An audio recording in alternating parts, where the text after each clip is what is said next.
So these are the ground rules for every nakshatra. Yes, I'm putting this as the ground rules. The second slide. Number 1 to number 12 houses you can see in the D10 in this, starting from Dharma, Artha, Kama, Moksha, all the same rest of the rules. Yes. But here I have put in, as in the first Nashri Nakshatra, number 1 house stands for what? This is the most dominant part of what your personality is, which you bring to all of the houses in your career.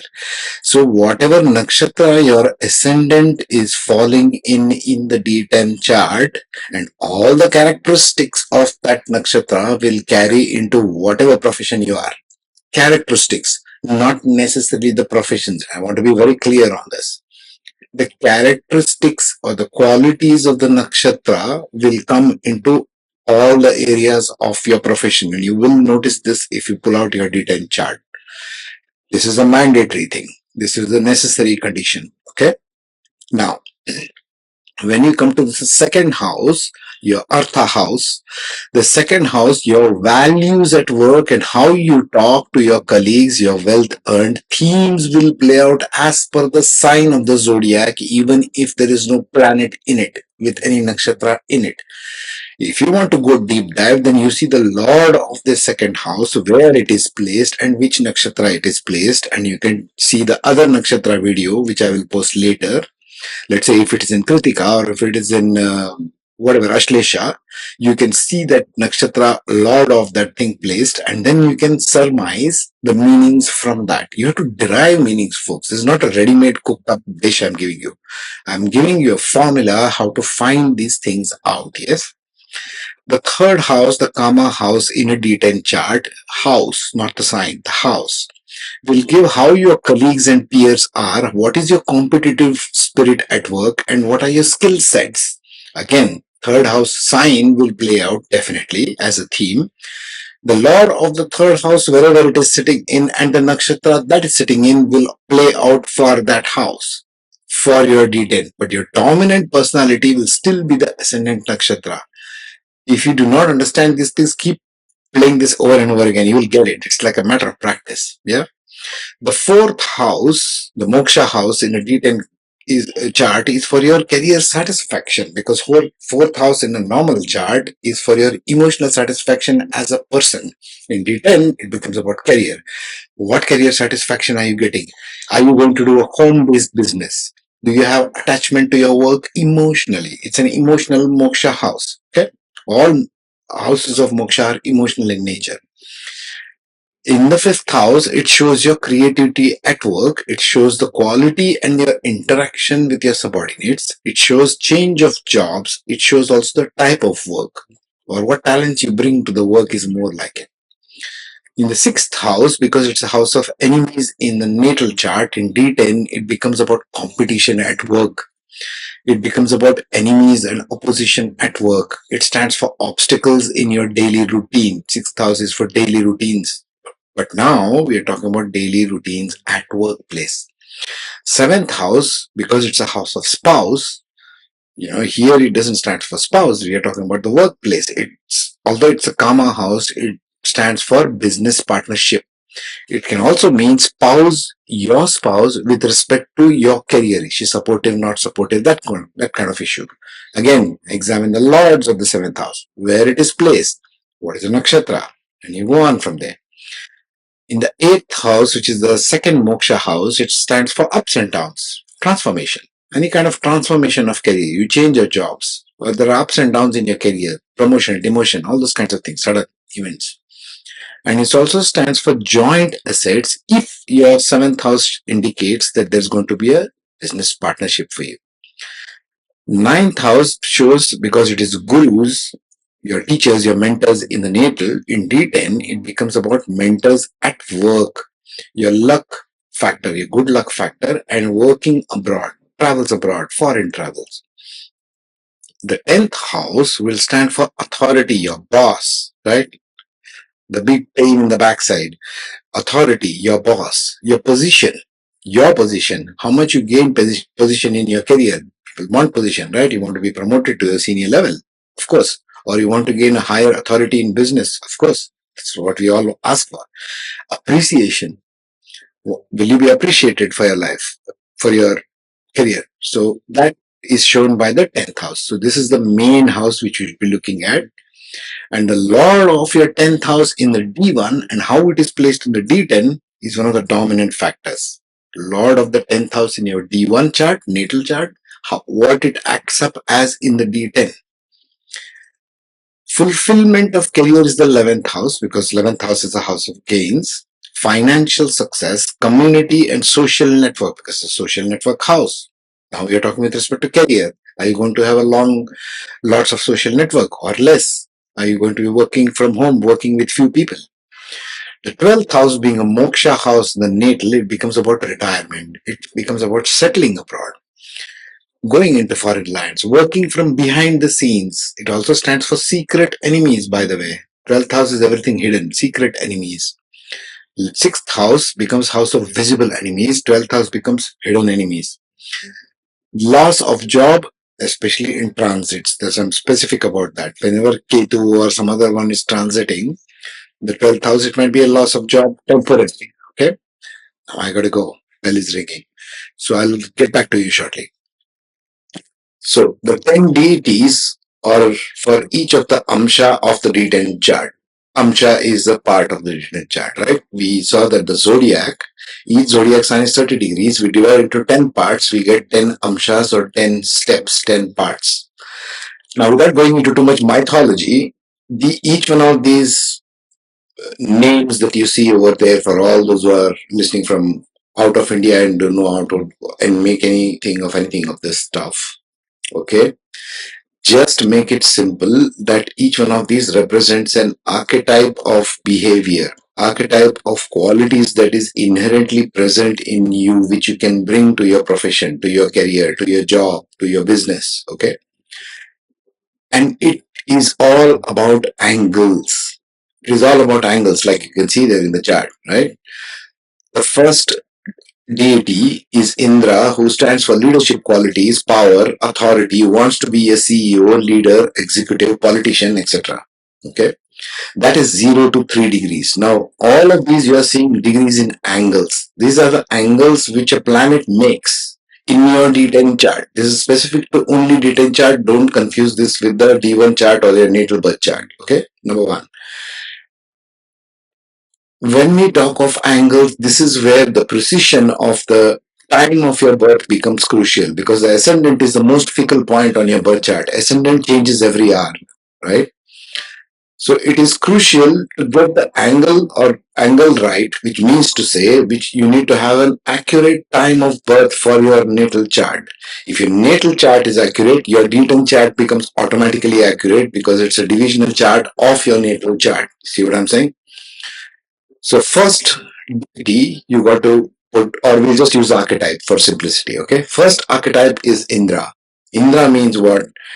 0 to 3 degrees, any planet or point in your D10 chart will have more leadership qualities. We want to seek power, seek authority. He wants to be the CEO, leader, executive kind. It's a driving energy. It's an Indra kind of archetype. Second is 3 to 6 degrees. Now we are divided into 10 parts. So 0 to 3, 3 to 6, 6 to 9, etc. is go all the way from 27 to 30 degrees, which completes the zodiac sign. Second one is Agni. Agni is the fire or the willpower. Agni archetype shows what? Any planet or point between 3 to 6 degrees in your D10 chart will show strong work ethic, ability to overcome challenges, determination, inspirational, passionate, creative. These people predominantly would land up in professions like the military, police, scientists, or astronomers. Just keep that in mind for now. It doesn't mean necessarily end up becoming a cop. Okay, we'll see that later. 6 to 9 degrees is Yama. Yama is all about dharma, means it's all about discipline. Discipline, strong sense of responsibility, adherence to ethics and morality at work. So these kind of people, if there's a strong 6 to 9 degrees planet, these people end up becoming lawyers, policy makers, HR, human resources, judge, quality managers and inspectors. These kind of professions are all about discipline, right? Strong sense of responsibility and adherence to ethics. Fourth one, 9 to 12 degrees of any planet or point in your D10 chart is the Asura, which gives it a competitive spirit, drive to succeed, ambitious. And these people typically end up becoming surgeons, healers, change makers to the traditional way at work. Everything is at your workplace. This is not your personality as a person, this is a personality at work. What you bring to the work. 12 to 15 degrees is Varuna, the archetype of Varuna. Excellent communication skills, adaptability, able to connect with others at work. Varuna is emotional, so it's a water deity, so to speak. So it is very strong in connecting with the emotional content of others. They can become good influencers, like social media influencer, for example. They can make good diplomats, philosophers. They can work in the tourism industry, all people oriented. Look at that. Or they can also go into the industry of petroleum, water, wastewater management. Varuna is about water. Okay. Sixth angle, 15 to 18 degrees, is the archetype of Vayu. What does Vayu provide this person? If more planets or points are between 15 to 18 degrees in your D10 chart, you have more Vayu qualities in you. Qualities, not the tattva, it's the quality. Dynamic, flexible, quickest to adapt, intellectual, very intellectual people. Air sign, Vayu is air. Air is all about mental aptitude. Okay, so these people typically make PhDs, doctorates, scholars, teachers, professors, personal or business coaches, right? The seventh one, 18 to 21 degrees centigrade,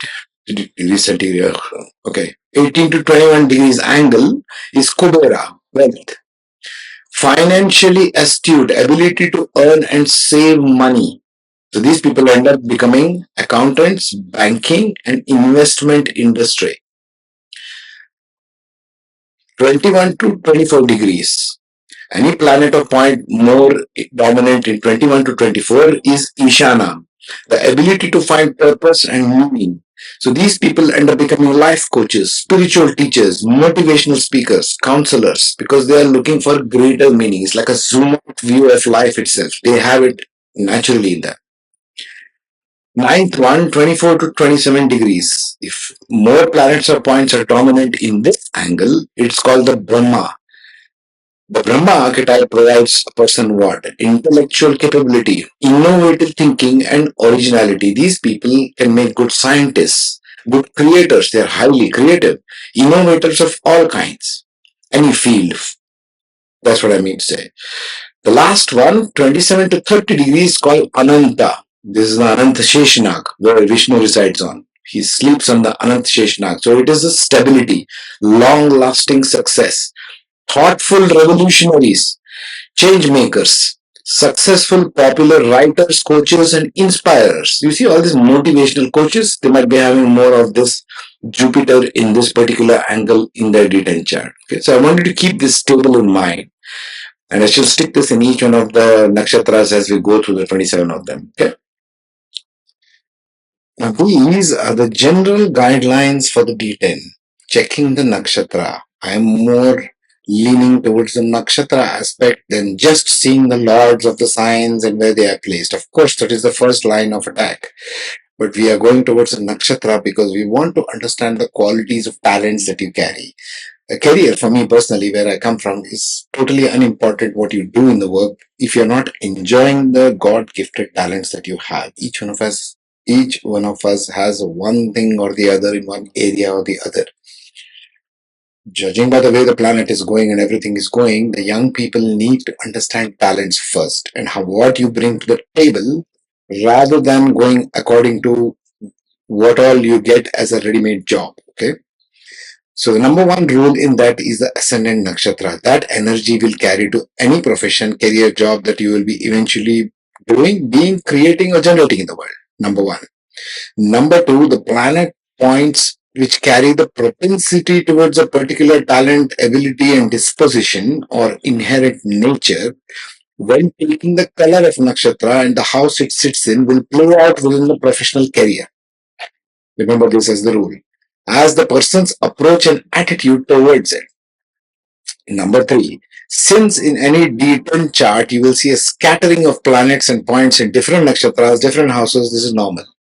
It is wise to check the Ascendant Nakshatra first, cusp of the Ascendant of D10 chart next, that is closest to it. And if it is impact in the 10th house directly, 10th house is the house of your career, and we are in D10 chart, 10th house rules. Saturn rules, by the way. Check where your Saturn also is. Saturn and Sun are the karakas of the 10th house. Sun for fame, success, Saturn for the work you do. So if it is impacting 10th house directly or by aspect, indirectly. Later, you can check the Lord of the 10th, its nakshatra, and the different other planets, and so on and so forth. Okay? Please keep this as the ground rules. And I will include this in every single video from now on. So, let's start. Bharani Nakshatra, talents and abilities. Very clear on that. Not eventually what profession you land up. You can see the whole list here. Doesn't mean Bharani will sit and do all of this. Okay? Number one, go through the rules in the previous 3 slides. First house. If Bharani is in the first house, you will take these talents and abilities to one or more of them in any area of any profession that you do. Geez, this thing is zooming out. One second. Is it showing correctly? Hang on a minute. Let me just expand this a little more. Give me some space here. Thank you. All right. This is good enough. Right? Okay. So, back to. So, you can see Bharani Nakshatra in Ascendant. The Ascendant Bharani Nakshatra, which falls in Aries, will be the guiding force.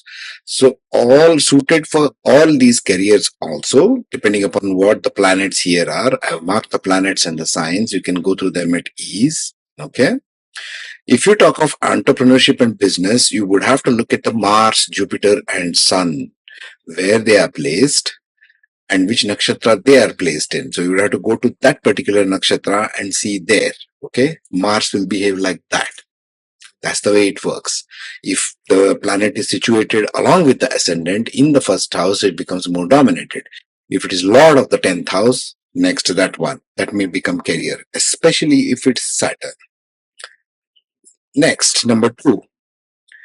In the 12th house, where does Bharani fall in the 12th house? In Taurus ascendant. So in the Taurus ascendant, sorry, excuse all this drilling that is going on.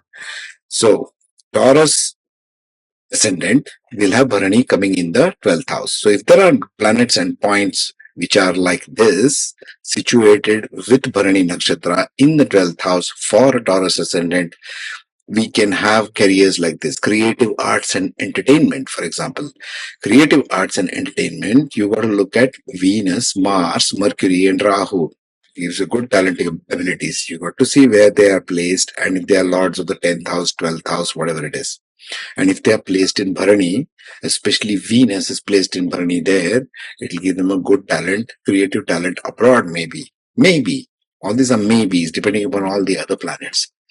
Medicine and healing professions, all the OBGs, obstetrician and gynecologist, pediatric surgeons, teaching profession for children. These are all Bharani because Bharani's symbol is a womb. It's a guardian of children. Psychology and counseling. Psychology and counseling, it can be seen more from Moon, Mercury, and Venus placements. If Venus especially is in the 5th or the 12th, they become excellent psychologists and counselors. We need that these days. God knows. Very warped civilization we're having at the moment. Sales and marketing. They may also be in sales and marketing. If especially Mars, Mercury, and Rahu placements aspecting one another will give that kind of a propensity. But we are talking about the 12th house. So if any one of this is present in the 12th house, Bharani themes will become dominant. That's what it means. Number 3. Gemini ascendant, Bharani falls in the 11th house of gains, fulfillment of career, financial success, community and social network. All aspects of the 11th house become dominant if planets and points are situated in Bharani here. Okay. But the careers might be dictated by these planets and points' presence in Bharani. Understand this very carefully. Number 4. It comes in the 10th house. Bharani comes in the 10th house in a Cancer ascendant. Therefore, 10th house aspects which is boss, authority, type of position, recognition, fame in career, all the 10th house aspects, according to these other planets, if they are placed in Bharani, will become dominant if they are placed in Bharani in the 10th house. Number 5, Bharani comes in the 9th house in a Leo ascendant. Therefore, these careers will become dominant, especially if it's a fire sign, because Bharani comes in Aries. You got to look at Mars also along with the Saturn and Sun, because it's a D10 chart.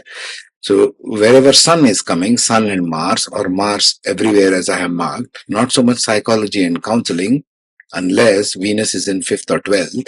Okay, Venus is here, then this might also become, because 9th house is the house of gurus, right? So you're going to look at all these things in detail. It cannot be told in a very generic one. I'm just giving tips here. Okay. Bharani appears in the 8th house for a Virgo ascendant. 8th house is a house of ups and downs, change of career, jobs, joint assets if they are in business partnerships. So you got to see the 7th house as well. In this case, what is good in the 8th house? Okay. 8th house, Mars does well, Mercury does very well. Right? So we might look at creative arts and entertainment, which is also always a very fluctuating industry. Mercury and Venus sitting in the 8th house does well. Well, the Rahu will make it very obsessed about creativity, so to speak, and creative artists many times are obsessed. What else can we say? 8th house, house of secrets, psychology and counseling. If Moon, Mercury and Venus are present in Bharani in the 8th house for a Virgo ascendant, it makes for a very grounded counselor, psychologist, psychiatrist. Why? Virgo is a very grounded sign. Okay. Number 7, if it comes in 7th house, that's for a Libra ascendant, opposite to Aries. This is the Aries Libra axis. If Bharani is here, what kind of careers can we imagine for this gentleman or lady? It's 7th house. Again, we got to look for Mars, but Mars in terms of partnership is better for 7th house, business partnerships. Which planet do you think is good for partnerships? Mercury. So you look at all the Mercury aspects: creative arts and entertainment, psychology and counseling, sales and marketing. Sales and marketing is what I would think dominant. Mars, okay, Mercury and Rahu together, or Rahu aspecting Mars and Mercury together, or Rahu aspecting Mercury, which is situated in Bharani in the 7th house. See, Libra, as it is good for other people. Therefore, if it looks at Mercury and Rahu aspecting it, it becomes all about other. It becomes about good communication skills. Sales and marketing is all about communication skills. It falls in 6th house, Bharani, for a Scorpio ascendant. 6th house is about enemies, about fights, opposition, obstacles. You need a good strength of Mars there, right? So you look at all the Mars planets, and how it will aspect will depend upon how this person will handle all the fights and obstacles in the workplace. Suppose if you have Mars, Jupiter and Sun over here, these people will have great leadership skills because they can conquer all kinds of opposition, right? You can see there. Leadership is about competing with oppositional parties. The 5th, Bharani falls in 5th house for a Sagittarius ascendant, which is all about creativity. 5th house is a nice house. It's a Dharma house. It's about education. It's about creative talent, creative intelligence, subordinates at work, change of jobs, talents being used at work.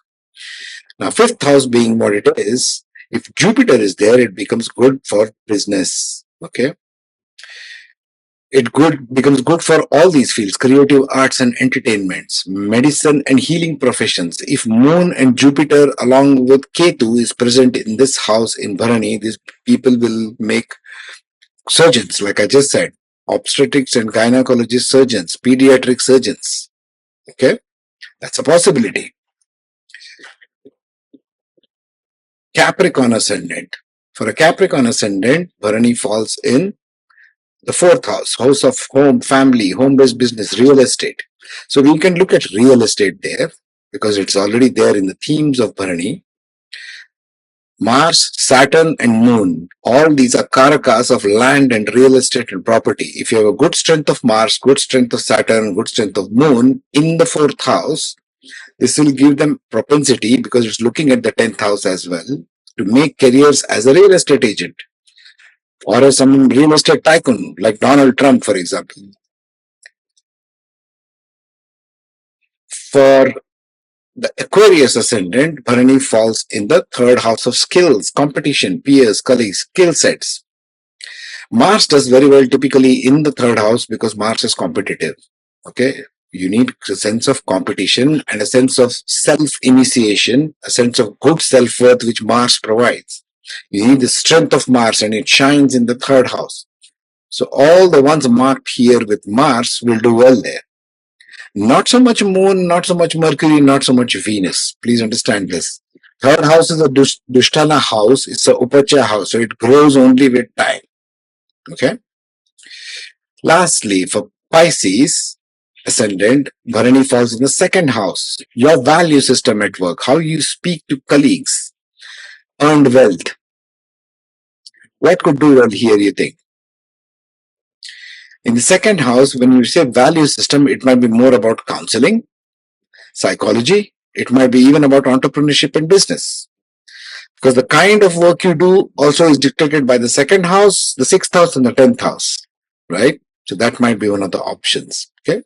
I wanted to start tuning your minds towards this kind of analysis so that you are able to discern and understand your child's talent, for example. Your young ones, if you're a parent, or if you're a young person somewhere, how to discern the what I'm good at, what career is good for me. It's not about how much money you have in your bank account, or it's not even about how much position you achieve. Trust me. From where I come from, I have seen that position doesn't matter much. Unless if you are miserable getting to becoming a CEO, you're miserable. What's the point of that, right? What's the point of reaching some goal where you are miserable?